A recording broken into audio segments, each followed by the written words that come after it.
bersama Bina Taruna Bangsa.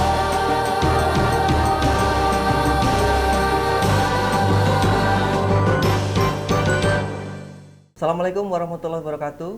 Perkenalkan, nama saya Bisa Wisnuwijaya, pengajar SMA Bintara. Pada kali ini kita akan membahas tentang materi impuls dan momentum kelas 10. Kita lihat di sini di slide bahwa standar kompetensi atau pencapaian yang harus kita sampaikan adalah menganalisis gejala alam dan keterangannya dalam cakupan mekanika benda titik. Kemudian di sini ada kompetensi dasar menunjukkan hubungan antara konsep impuls dan momentum untuk menyelesaikan masalah tumbukan. Slide berikutnya. Di sini ada pengertian momentum. Kalian lihat gambar 1 dan gambar 2. Di situ ada ilustrasi bahwa ada benda A dan benda B yang saling mendekati. Nah, benda A dan benda B itu memiliki kecepatan yang berbeda. Ada VA dan ada VB. Nah, di sini juga benda A dan B ada massa A dan massa B. Nah, benda A memiliki momentum yang lebih besar daripada benda B. Kenapa? Kalian bisa lihat di situ karena massa A adalah 2 kali massa B. Kemudian di gambar 2 ada benda A dan B. Kemudian massanya sama tapi kecepatannya berbeda. Maka di sini juga akan menimbulkan perbedaan momentum. Nah, kalian bisa pahami bahwa pengertian momentum di sini adalah kecenderungan benda yang bergerak untuk melanjutkan gerakannya pada kelajuan yang konstan. Jadi intinya di dalam momentum itu yang memenuhi syaratnya ada massa dan ada kecepatan. Semakin besar massa suatu benda, maka semakin besar pula momentumnya. Semakin besar kecepatannya, maka semakin besar pula momentumnya. Kemudian kita bisa lihat di situ di slide bahwa momentum suatu benda di sini dirumuskan dengan P sama dengan massa dikali dengan kecepatan. Sudah paham semuanya? Kemudian kita yang kedua adalah pengertian impuls.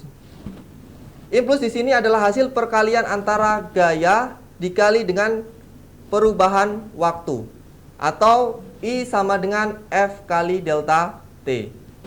Nah, yang berikutnya hubungan momentum dan impuls.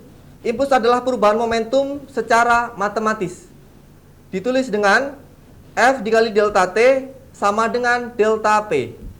Nah, gaya rata-rata kita bisa lihat di situ bahwa ada grafik gaya terhadap waktu. Nah, di situ gaya terhadap waktu terjadi selang waktu antara T1 dan T2. Jadi, contoh peristiwanya adalah ketika kita misal menendang bola. Nah, ketika kita menendang bola, kita menendang dengan menggunakan gaya. Kemudian, pas saat bola menyentuh dengan kaki, di situ ada selang waktu. Selang waktunya pastinya sekian detik. Nah, di situ yang namanya impuls adalah gaya dikalikan dengan perubahan waktu. Nah, di sini ada beberapa konsep yang harus diketahui, yaitu ada hukum kekekalan momentum. Hukum kekekalan momentum ini adalah jumlah momentum suatu titik tertentu yang tidak dipengaruhi oleh gaya-gaya dari luar sistem. Nah, kita bisa lihat di gambar bahwa ada VA dan VB. Kecepatan VA dan VB. Nah, di situ artinya apa? Benda saling menuju ke arah yang sama. Yang kedua, FA dan FB ini adalah benda saling bertumbukan. Nah, keduanya memiliki massa dan kecepatan. Maka hukum kekekalan momentumnya adalah MA kali FA ditambah MB kali VB sama dengan MA kali VA ditambah MB kali VB. Nah, di sini ada kecepatan sebelum tumbukan dan juga ada kecepatan setelah tumbukan.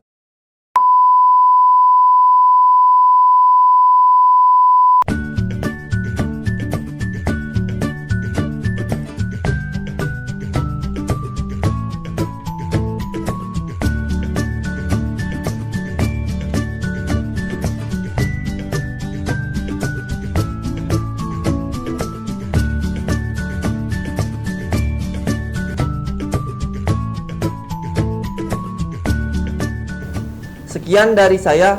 Assalamualaikum warahmatullahi wabarakatuh.